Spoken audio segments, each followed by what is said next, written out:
जनधारा उत्तराखंड, पहाड़ की आवाज, जनता की धार। धारचूला विधानसभा उत्तराखंड के पिथौरागढ़ जिले में स्थित एक महत्वपूर्ण और खूबसूरत विधानसभा क्षेत्र है, जो नेपाल और चीन की सीमा से सटा हुआ है। ये विधानसभा अपने कठिन भौगोलिक इलाके, सीमाई सुरक्षा चुनौतियों और स्थानीय संस्कृति की वजह से राजनीति में हमेशा दिलचस्प रही है। धारचूला विधानसभा क्षेत्र का गठन तब हुआ जब उत्तराखंड राज्य बनाने के बाद पहली बार 2002 में विधानसभा चुनाव हुए। तब से ये विधानसभा क्षेत्र नियमित रूप से चुनावी मैदान में अपनी अलग पहचान बनाए हुए है। 2002 में जब ये सीट पहली बार बनी, तब गगन सिंह राजवर नाम के एक स्थानीय स्वतंत्र उम्मीदवार ने बड़े अद्भुत तरीके से जीत हासिल की।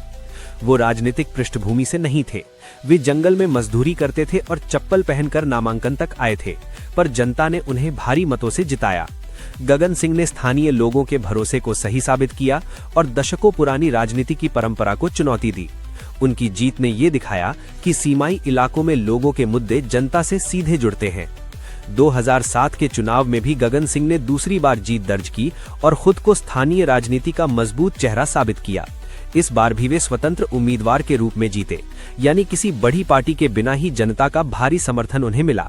ये जीत सीमाई इलाकों में स्थानीय नेतृत्व की ताकत को दर्शाती है, जहां बड़े राजनीतिक दलों के बाजार से अलग सोच रखने वाले नेताओं को समर्थन मिलता है। 2012 में जनता ने नया चेहरा चुना। हरीश सिंह धामी कांग्रेस से जीते। इस जीत के साथ कांग्रेस ने धारचूला में अपनी पैठ मजबूत की। धारचूला जैसे कठिन इलाके में सड़क, स्वास्थ्य, शिक्षा और सीमाई सुरक्षा जैसे मुद्दे बहुत महत्वपूर्ण रहे हैं और विधायक को इन सभी का ख्याल रखना पड़ा। 2014 में जब हरीश धामी ने अपनी सीट से इस्तीफा दे दिया तो उपचुनाव हुआ। उस उपचुनाव में कांग्रेस के वरिष्ठ नेता और पूर्व मुख्यमंत्री हरीश रावत ने भारी मतों से जीत दर्ज की और विधायक बने। इस बार का चुनाव इसलिए भी यादगार रहा क्योंकि धारचूला की सीट पर एक बड़े राजनीतिक नेता ने प्रवेश किया। 2017 के चुनाव में हरीश सिंह धामी वापस लौटे और जीतकर फिर विधायक बने। उस वक्त भाजपा की मजबूत लहर के बावजूद उन्होंने करीब 3000 मतों से जीत हासिल की। इस बार भी उनका ध्यान विकास, सड़कों और सीमाई इलाकों के मुद्दों पर रहा और उन्होंने कांग्रेस के विश्वास को दोहराया। 2022 के चुनाव में भी हरीश सिंह धामी ने भारी मुकाबले के बावजूद जीत हासिल की और धारचूला से तीसरी बार विधायक चुने गए। इस बार उन्होंने भाजपा के प्रत्याशी को कड़ी टक्कर दी और कांग्रेस का परंपरागत समर्थन धारचूला में बरकरार रखा। धारचूला विधानसभा सिर्फ एक चुनावी सीट नहीं है, ये सीमा सुरक्षा, स्थानीय संस्कृति, विकास की कठिनाइयों और जन राजनीति का संगम है।